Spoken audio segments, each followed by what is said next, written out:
Quero perguntas em inglês, para ficar mais legal.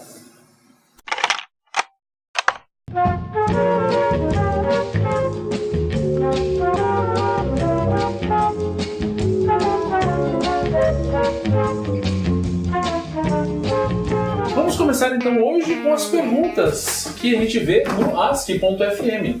Como é possível diferenciar uma pessoa boa de uma pessoa ruim? Muito fácil. Você olha para a pessoa, se ela tiver atitudes como as minhas, se ela for uma pessoa parecida comigo, ela é uma pessoa boa. Se ela for uma pessoa diferente de mim, ela é uma pessoa ruim. Eu sou o exemplo melhor de pessoa boa que você pode ter. Não, é brincadeira. O texto bíblico pode te dizer muito facilmente que você só conhece pessoas boas a partir dos frutos que elas te dão. Em Mateus 7, talvez qualquer coisa, você vai achar esse texto. Então, como é que eu julgo pessoas boas? A partir de atitudes. Ponto final. Se eu vejo as atitudes do cara são atitudes pró-reino, isso é uma pessoa boa. Se são atitudes contrárias ao reino, que são pró-anti-reino, nossa, essa foi difícil, né? Pró-anti-reino, pró-reino. Se é uma pessoa que pratica valores anti-reino, é uma pessoa ruim. Então precisa ser muito inteligente para isso, né? Se bem que você que está assistindo esse vlog não deve ser muito inteligente. Tu é a favor das cotas ou tá zoando? Sim, sou a favor das cotas, apesar de eu ser branco, protestante, classe média. O que mais que eu sou? Lindo, exuberante, sensual. Inteligente, sexy e sedutor. É isso, inteligente, sexy e sedutor. Eu sou a favor das cotas, porra. Você não é a favor das cotas? Eu sou uma pessoa que, como eu tava falando, pode até ser que você não concorde comigo, mas equidade é um valor de reino. E se você pega uma classe que foi tolhida, que foi roubada dos seus direitos de ser humano, não estou falando nem de Bíblia, você pode até não ser cristão e vai ter que concordar comigo, ou não, também tanto faz, não faz questão nenhuma que você concorde. Mas se você tira os direitos humanos de uma pessoa, fazendo com que ela se torne social e culturalmente uma classe inferior, nada mais justo do que você tentar suprir isso. E a partir disso, você pode até falar, mas isso é uma política eleitoreira do PT e tudo mais, um abraço pro Piragini. Mas pode ser eleitoreira do jeito que for, mas não é certo. Mesmo sendo eleitoreira, eu acho que é. Então, não sou petista, hein? Tem muitas políticas do PT que eu discordo severamente. Mas essa, por exemplo, eu acho que é mais do que acertada. Que provas você tem que Deus existe?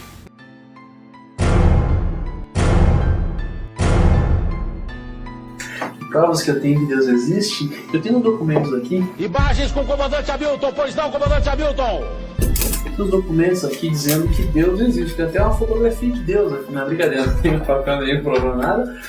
Mas, porra, que prova que eu tenho que Deus existe? Nenhuma.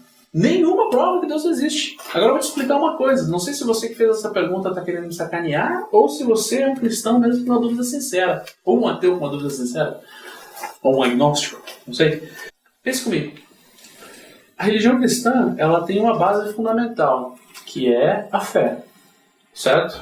Ela tem outras bases fundamentais, mas eu estou falando de uma base fundamental, que é a fé.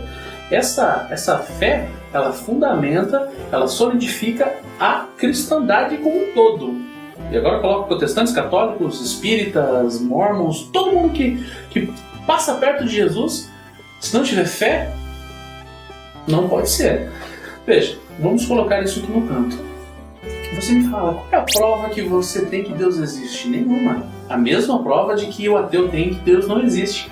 Nenhuma. Mas o ateu ele ainda tem uma vantagem, porque ele fala assim, mas eu só acredito se provarem. Bom, é a fé dele. Porque a própria alegação de que apenas experimentalmente podemos comprovar que uma coisa é real é uma afirmação que é completamente inexperimentável. Ou você pode provar que todas as verdades universais são prováveis por experiência? Não. Então, se você não pode provar que tudo que é verdade é provado por experiência, e você tem a fé aqui do meu lado, nós vamos entrar aqui em um outro aspecto. Vamos fazer de conta, né, uma experiência para você que é muito mais inteligente do que eu consiga provar que Deus existe por A mais B. que um ateu vá lá, um cientista ateu faça uma experiência e se depare com uma verdade e fale, putz, Deus existe. Deus existe. Não posso mais ser ateu. Não posso mais ser ateu. Daí esse ateu vai lá e mostra para toda a comunidade científica e todo mundo alega, não, de fato, Deus existe, a gente não tem como negar, tá aqui as provas cabais de que Deus existe. Bom, se eu tenho provas que Deus existe, eu não preciso mais de fé, né?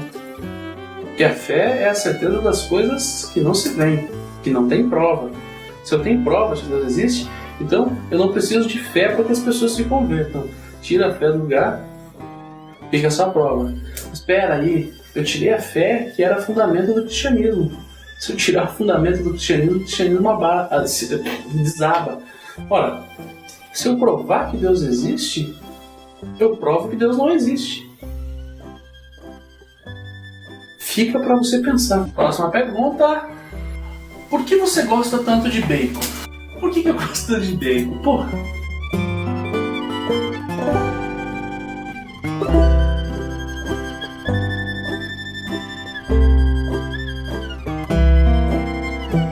Por que você gosta de respirar? Por quê? Por que você gosta da tua mãe? Por quê? Porque te deu vida. Tua mãe te deu vida. O ar te deu vida. E a gordura a vida. Me dá vida. Vida! Vida! Vida!